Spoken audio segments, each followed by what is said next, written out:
One of the plays you sent us is Oklahoma plus 6.5, or more than 6.5. Yeah, count me in as a sucker for these teams that not only get quarterbacks out of the portal, but get their offensive coordinators too, right? And Oklahoma is one of them. I'm really high on them. I project 8 wins versus a market that's at 6.5. And this is one of the highest experienced teams in the SEC on the offensive side, but that's because of quarterback John Mateer. I'm not going to go through his numbers. They're the most insane cheat code things you've ever seen.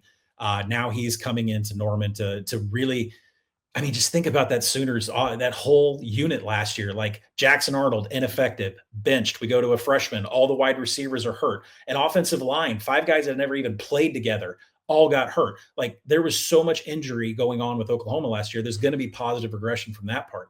Ben Arbuckle comes in as offensive coordinator from Washington State to run his offense for John Mateer. We are done with Seth Luttrell air raids. We are done with old school Texas air raids. We are going to Ben Arbuckle's offense.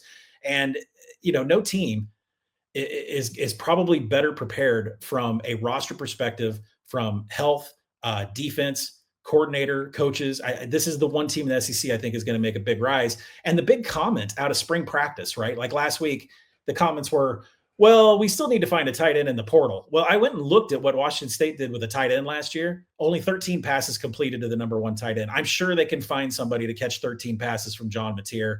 I have him as comfortable favorites in 5 games. Coin flips against Michigan, South Carolina, Missouri, and LSU. You can get over 6.5 easy here. I think they finish 8 or higher. I got to tell you, it's interesting. We've gotten yelled at by folks who say, well, look at what they got out of the portal. They're relying on Group of 5 and FCS transfers. And I'm curious how you feel about that. Because obviously Ari and I have talked up Mateer a ton, and people have gotten sick of that. And that's the backlash we get.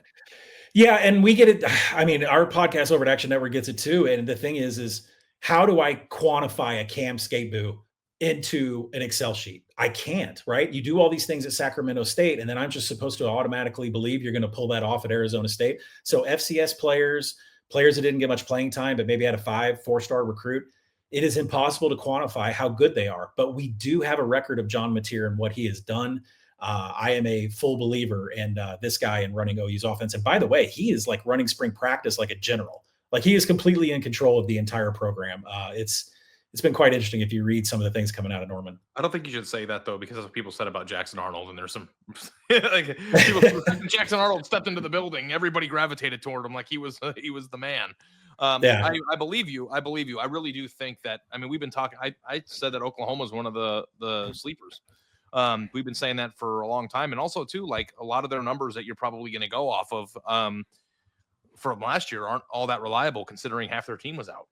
Yep, absolutely. And tough schedule. I mean, upgrading schedule from the Big 12 to the SEC. They weren't used to the grind of the week by week. So it was a learning curve. And I expect OU to be completely prepared. And I kind of think the whole offensive side of that, I think it was a thing where Venables was like, okay, I'm washing my hands. I need someone else to come in and take care of this. Let's forget the old school air raid. Let's get something new, dynamic, and let's see if we can get a quarterback. And they did all those things. It's going to be fun to watch. And I just think this, like you said, in the power conferences, it's so hard to find a surprise.